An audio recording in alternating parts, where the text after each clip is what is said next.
தன்னை காணலாம். அந்த கருணையிலே கடவுளையும் காணலாம்.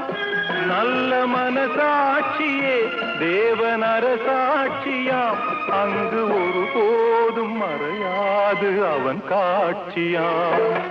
ஒன்றே குலமென்று பாடுவோம், ஒருவனே தேவன் என்று போற்றுவோம்.